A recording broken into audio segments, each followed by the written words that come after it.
participe à tout. Et ça va être un peu l'objet de mon intervention.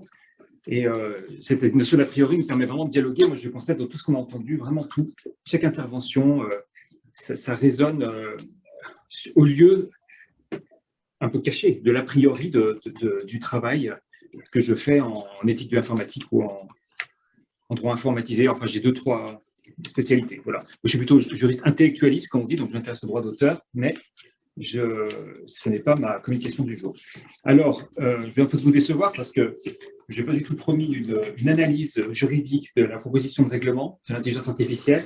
Simplement, je vais m'en servir pour passer, comme disait Gérard Zallo, pour essayer de passer de l'a priori à une hypothèse, de transformer un a priori parfois caché en hypothèse. Alors, l'hypothèse, l'a priori, c'est cela, c'est que le droit et l'informatique sont deux disciplines différentes. Combien de temps faut-il pour se rendre ici dans cette salle qui est aménagée par la faculté de droit à un département d'informatique? Je ne sais pas, mais en tout cas, cela est une sorte de preuve par la marche que ce ne sont pas les mêmes disciplines. Et pourtant, l'hypothèse là que je pose devant vous, c'est la même discipline. L'informatique accomplit le projet juridique moderne. C'est-à-dire, là, je le dis en 2 mots et puis j'ai essayé de le trouver dans cette proposition de règlement et aussi en investiguant dans d'autres zones, c'est que la modernité juridique, pour le dire vite, c'est quand même une tentative de mécanisation de la gouvernance, d'adoption de la méthode scientifique pour adopter la norme déduite, la norme mise en système et formaliser le commandement. Alors, revenons un petit peu. Est-ce que nous avons des raisons de penser cela, d'essayer de passer de l'a priori à l'hypothèse, à poser comme une hypothèse? Je lis cette proposition de règlement, et même, je vais vous dire, je la lis à des élèves ingénieurs informaticiens, et ils reconnaissent leur méthode. Enfin, vous voyez, au motif 1, alors j'ai imprimé la traduction en anglais, alors voilà, ce sera un peu plus long, mais au motif 1, il y a cette notion que les informaticiens appellent le reuse, c'est-à-dire prendre un composant de langage et le réutiliser dans un autre contexte. On va pouvoir, c'est ce que fait la commission au début, lorsqu'elle explique qu'elle va réutiliser le travail, par exemple, du groupe d'experts de haut niveau et de certains d'autres institutions. Il y a des principes d'optimisation de la norme hein, qu'on constate à différentes reprises. Par exemple, la commission parle des requirements minimum nécessaires, donc elle veut perturber au minimum le corpus juridique hein, par son règlement. Donc là, on voit bien qu'il s'agit d'un principe de parcimonie hein, qui est aussi connu des scientifiques.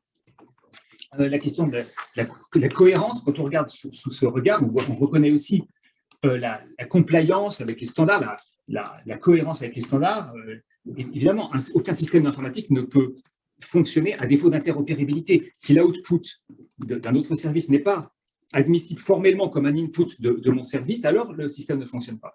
Et on sent bien, et nous le savons, nous les juristes, que même si le droit en général ne fonctionne pas de manière systémique, nous avons cette tentative de systématisation, d'interopérabilité, comme disent les informaticiens. Les juristes parlent plus de constitutionnalité ou de... Enfin, voilà, ont différents mots pour désigner cela. Il y a aussi à la lecture du règlement des lieux de la quantification, voilà, de la proportionnalité, le mot est écrit, hein, des démarches descendantes, c'est-à-dire par dichotomie. Il s'agit de partir d'un principe général, de le subdiviser en principes particuliers jusqu'à le principe opératoire. Et là, c'est comme ça que fonctionnent les informaticiens. Hein, par rapport à une fonction donnée, ils vont trouver des manières, en découpant, de l'implémenter. Donc la quantification, j'en ai parlé. Parfois, c'est même presque drôle quand la commission dit ça va coûter environ 7 000 € en moyenne de se mettre pour une entreprise de se mettre en conformité avec ce que nous proposons ici. Je me demande bien comment on peut en arriver là. Voilà, est-ce qu'on parle de changer une entreprise qui ferait des milliards de dollars de business dans l'intelligence artificielle, est-ce qu'elle devrait payer 6 000 € et se retrouver comme ça? Alors, c'est peut-être le prix du coup de tampon, je ne sais pas, pour Bon, alors, donc en fait, sous ce regard, en fait, nous voyons un peu partout, je vois un peu partout, le recours à des ontologies, à des définitions, les ontologies informatiques. Il s'agit, dans le langage formel, que les notions soient bien définies et puissent interopérer encore une fois les unes avec les autres. La commission elle-même parle d'implémentation, c'est le même terme que celui qu'utilisent les informaticiens. Je parlais hier de l'implémentation d'un algorithme dans du code. L'algorithme, d'une certaine manière, n'est pas, c'est une idée. Voilà, et quand il s'agit de l'implémenter pour le projeter dans le réel à travers un code. Alors, etc. Bon, on pourrait vraiment passer une heure à montrer tous les lieux de l'objectivation du droit et in fine, de tension vers la calculabilité d'un tas d'endroits. Il y a des phrases de la commission qui sont quasiment modélisables. On peut demander à un logicien du droit de les modéliser.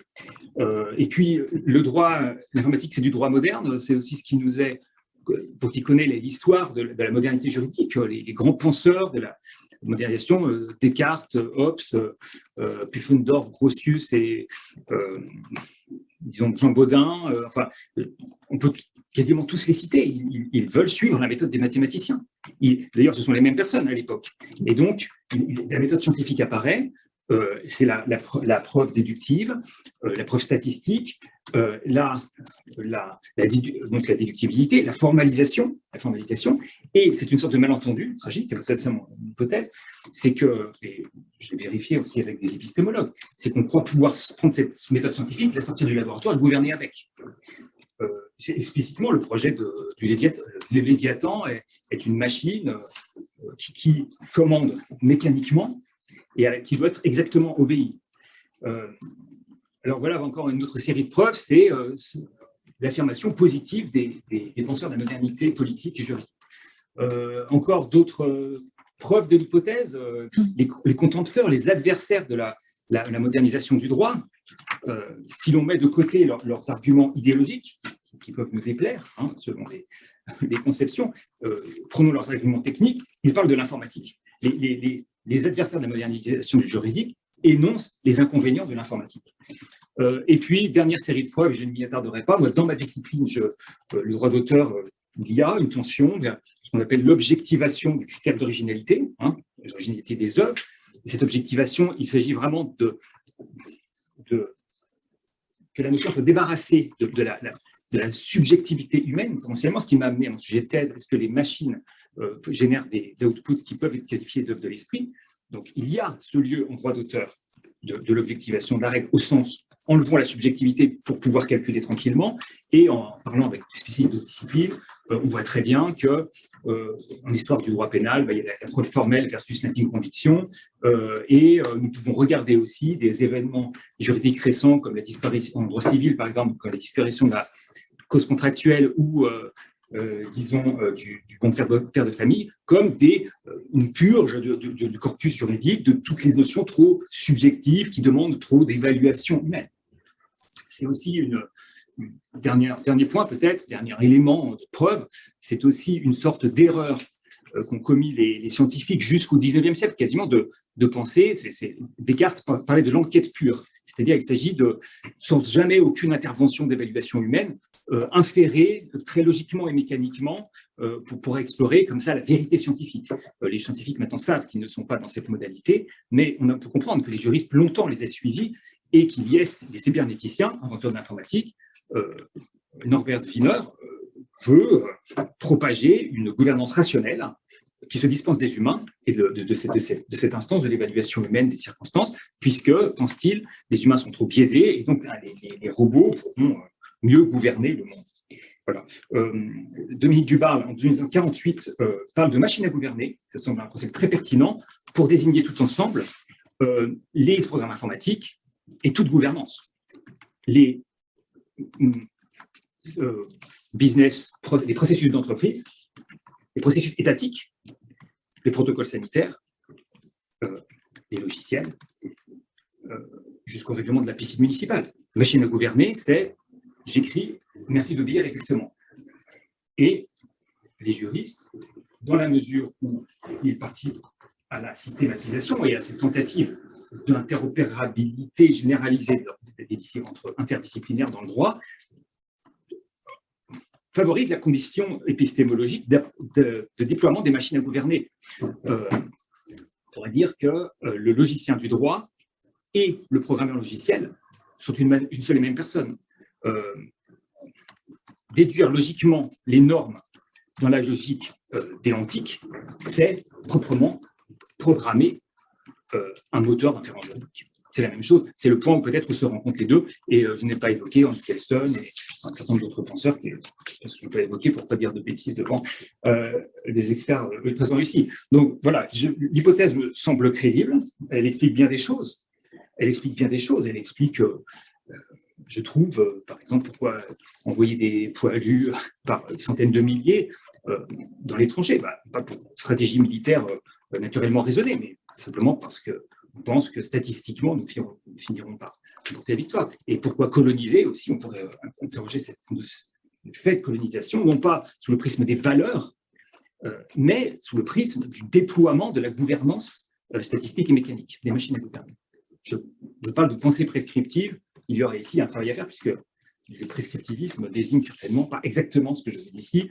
Je le redis une dernière fois, pour moi, c'est le gouvernement par le langage formel et la logique.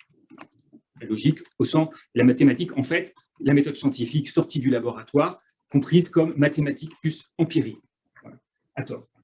Alors, où cela nous amène-t-il? Je ne vais pas regarder l'ordre de début, donc j'essaye de suivre mon fil, mais d'avancer d'un pas de plus, parce que je pense qu'à partir de cette position, de cette découverte de l'a priori, nous arrivons sur des positions très intéressantes. C'est-à-dire que cela apprend à l'informaticien, alors, cela apprend au juriste qu'en regardant un système informatique, il voit un système prescriptif accompli. C'est le rêve des juristes modernes qui se réalise, c'est l'ordinateur. Les agents numériques obéissent exactement, les normes sont en système, sinon l'ordinateur ne marcherait pas, et le langage est purement formel, il est objectif, il est non interprétable. L'ordinateur, le programme logiciel, c'est le système prescriptif accompli, le rêve des juristes modernes. Nous apprenons quelque chose, c'est que l'ordinateur, théoriquement, c'est la machine de Turing, il fonctionne très bien, et c'est parfait. Et finalement, si nous vivions dans un ordinateur, si nous étions des agents numériques, ce serait parfait, puisque aucun contradicteur, tout le monde exécute parfaitement les normes sans même les comprendre, et le système peut être optimisé. Mais dans le monde réel, les ordinateurs ont tendance à tomber en panne. Et donc là, c'est encore, je trouve, un éclairage, c'est a priori nous positionne à un endroit du monde où nous voyons plus clair la question de l'intelligence artificielle, qui est théoriquement décrite comme un moteur autonome, un agent autonome. Et en pratique, les gens ne cessent de la réparer. L'intelligence artificielle, soi-disant autonome, tendanciellement tombe en panne. Qu'est-ce que cela nous apprend? Eh bien, nous allons voir, puisque c'est le dernier point, les informaticiens peuvent demander aux juristes, mais la modernisation du droit, à quoi seront-elles aveugles? Quand j'obéis formellement sans comprendre, à quoi dois-je renoncer? Ça intéresse l'informaticien, parce que son critère était jusqu'à présent, l'informaticien se croyant une sorte de scientifique, de mathématicien appliqué. À chaque fois que j'ai un modèle calculable, il faut le déployer le plus largement possible, parce que ça va mieux, il faut suivre la preuve statistique. Mais quand je comprends qu'en dehors que c'est un choix des juristes de suivre la méthode des mathématiciens sur la base d'une sorte de malentendu, l'informaticien se retourne vers le juriste et dit, mais quel est ce mouvement de... Alors, j'ai lu Michel Villet, peut-être d'autres, et il explique bien la rupture avec la raison naturelle. Là, en quelques mots, il faut désamorcer une polémique ou une controverse qui n'a pas lieu d'être, je crois ici, c'est nous savons que la raison naturelle n'est pas la loi naturelle des modernes. Ce n'est pas la liste des commandements divins ou de la nature auxquels il faudrait obéir. Ça, c'est la rétroprojection moderne, c'est dire, il s'agit de gouvernance, donc donne-moi la liste des choses à obéir exactement. Nous ne sommes pas là-dedans. La raison naturelle, c'est ce que Thomas d'Aquin reprend d'Aristote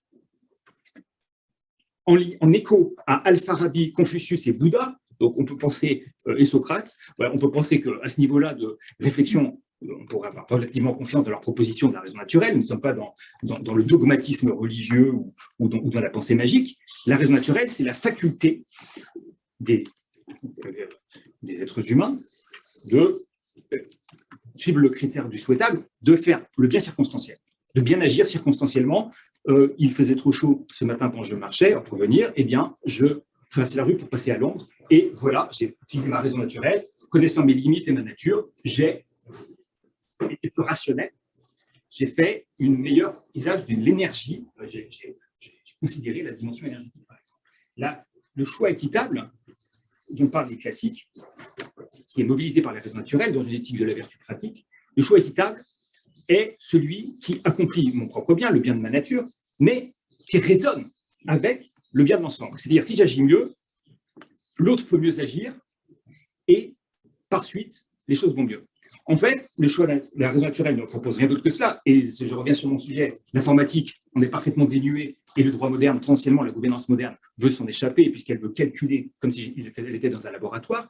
Le choix rationnel est naturel, parce que les choses iront mieux si les gens font bien. Aucune transition énergétique ou écologique, par exemple, n'est envisageable si les gens ne font pas mieux. Nous ne pourrons pas tout mécaniser, prévoir par des règles générales absolues les comportements. C'est trop compliqué. Il faudrait le métamodèle complet, le plan de transition, que tout le monde obéisse bien, ou alors pouvoir prévoir tous les cas de désobéissance dans des machines, en déployant encore plus largement des machines à gouverner et très puissamment. Mais le coût de transition est bien trop important. Nous ne pourrons jamais nous offrir autant de machines pour assurer la gouvernance mécanique. Il nous reste comme échapper à cette situation problématique la raison naturelle, c'est-à-dire le juriste, quelle que soit sa discipline, je crois, et l'informaticien, ça je peux le tester, je vous dis, avec de nombreux collègues, sont intéressés pour que leur système de gouvernance préserve cette instance de la raison naturelle. C'est-à-dire la machine à gouverner n'est pas bonne dans la mesure où elle empêche quelqu'un de se faire une idée du souhaitable. Parce que la meilleure chose que nous puissions avoir, c'est quelqu'un qui fasse bien. Et pour que quelqu'un puisse faire bien, il ne faut pas qu'il y ait à ce moment-là une machine à gouverner qui, selon d'autres critères que souhaitables, que seul le cerveau humain peut reconnaître, puisse décider. Je crois que j'ai dit tout ce que je voulais vous dire. Alors, je vous remercie de votre attention et j'espère ne pas avoir débordé. Merci.